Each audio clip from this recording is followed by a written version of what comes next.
Let me ask the question this way. Should there be limits on what is allowed on social media? I absolutely love exploring this subject. It's not straightforward. It's no use saying, well, I'm pro-free speech, or you're not. There's nuances, many nuances to this. It's the, free speech, OK? Are you pro-free? Well, yes, of course. Unless you're some mad Marxist, then the chances are, of course you're pro-free speech. But then there's the shouting fire in a theatre scenario. Is that OK? That's free speech, isn't it? Right in the middle of the London Palladium. Fire! On row 7, in the balcony. No, that's not what we mean by free speech. So straight away, there you go, there's caveats to the free speech thing.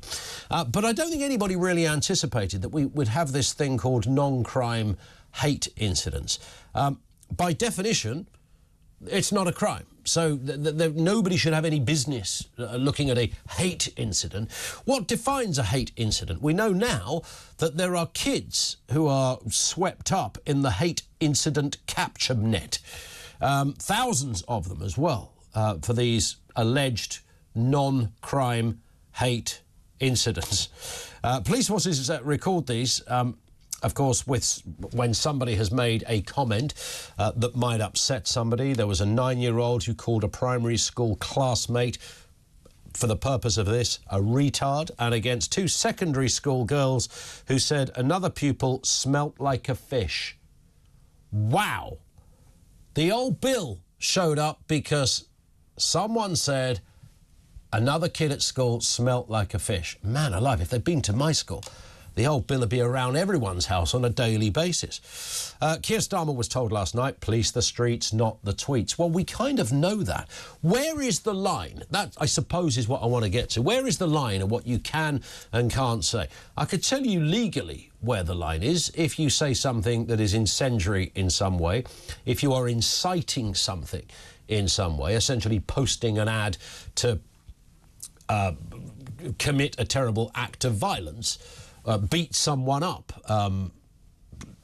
whatever it happens to be, set fire to number 36's house because you don't like them very much. Get round there. If you're not doing anything at 6 o'clock, lads, Maureen next door but once has been royally peeing me off on a regular basis. Could you go round and set fire to her house, please?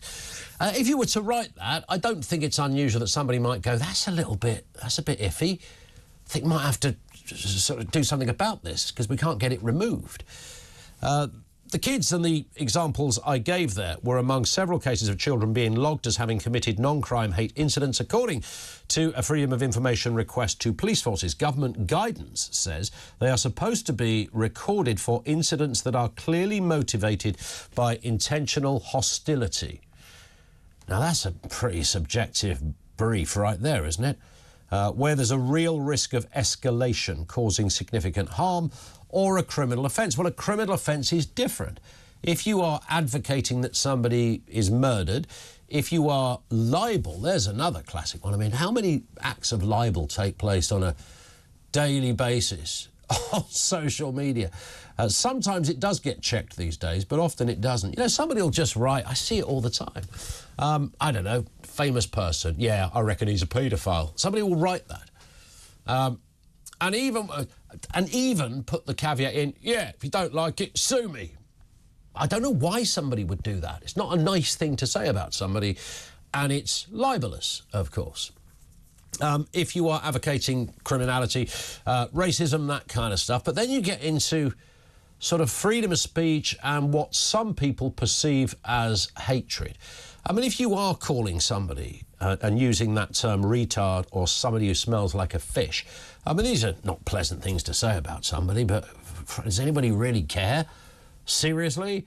It might be bloody annoying if you're the kid who gets called that, whether it's on social media or in the playground. Not very nice thing to say. The last time I looked, schools deal with this. Now, how did the police get involved with somebody who had a pop at another school kid because they smelt like a fish? Well, how did that ever get to a police level?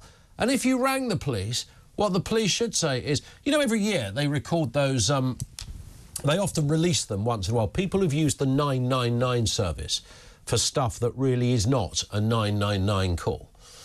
And they're, you know, you think these are people pranking, but they're not. They're genuine people who will call 999. Yeah, I can't find my front door key. Yeah, that's not an emergency, sir. Well, it is, because I can't get in. No, that's not what How did your fellow humans not know this stuff?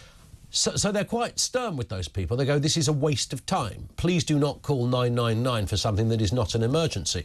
I would extend that. Please do not call the police at all because a kid told another kid they smelt like a fish. Please do not call the police at all because you said something about, I don't know, the government of the day, a particular politician, whatever it happens to be, somebody you work with. Unless you are libelling that person, there's defamation or you're inciting something that could turn really dangerous, that stuff is already illegal. You wouldn't allow somebody to stand in the street with a megaphone and say, go round to Maureen's at number 73 now and set fire to her house. If anybody did that, they'd be nicked, and understandably so. It's a stupid, dangerous and potentially lethal thing to do. So I think we kind of get that. So where's the line? Where's the limit? So we have to ask the question, should there now be limits on what is allowed on social media? Or should we simply say, do you know what? Let's go the other way. It's a free-for-all. Anything you want to say. It'll be the one area where libel or anything else doesn't count. Of course, that wouldn't really work, would it, in reality, if you are encouraging people to do horrible things or saying something that is clearly... I mean, contempt of court is another really serious offence, and for good reason. It doesn't... Or you scratch your head every now and again when you think, is that curtailing free speech? No, it's not curtailing free speech. That's a separate thing altogether. Contempt of court is a bad thing. That can happen on social media. People love doing that. They love posting things because they think it's really good. Here's somebody who's been nicked for a crime, and I went to school with them. I also know they've done other stuff. I'm going to put that on Facebook. Well, that would be something that could stop a court case in its tracks. So you're not helping anybody. In fact, the only person you're potentially helping is the accused, who could have their case thrown out because somebody had prejudiced the trial before it started by informing a potential jury that the person was already a wrong-un, information that would not be shared to a jury. You take the point. 0344 499 1000. Should there be limits on what is allowed on social media? Should it be a free-for-all? Because this seems to be... I mean, some of this stuff happens in the workplace or in the playground, but clearly social media is the engine room that we're discussing here. And the idea the old bill go round because you said some hurty words... Inflammatory, incendiary, libelous, criminal, racist, I get it. All of that is already illegal. You couldn't put it in a newspaper. That's why you shouldn't be putting it on social media. But I don't know how you really police that stuff, even the stuff that genuinely is illegal. I still don't know if that is the best use of the police time. 0344 499 1000. And if you've been there, by the way, have you ever had a warning, a proper warning from somebody saying, could you remove this post, please? I've had a couple of things written that, without doubt, well, I say a couple. If you do this job for a living, you get it all the time. Loads of stuff that you would go, technically that is libelous, or it's certainly defamatory. I've never once said to somebody, you have to remove this post, otherwise you'll be hearing from my lawyers. I don't care. Some people have ended up in the High Court over things that were said on social media, and some people have ended up in court, rightly so, because of stuff they put on social media. But generally speaking, you know, I mean, saying stuff that hurt someone or offended somebody, that's not a crime. Being an idiot is not a crime.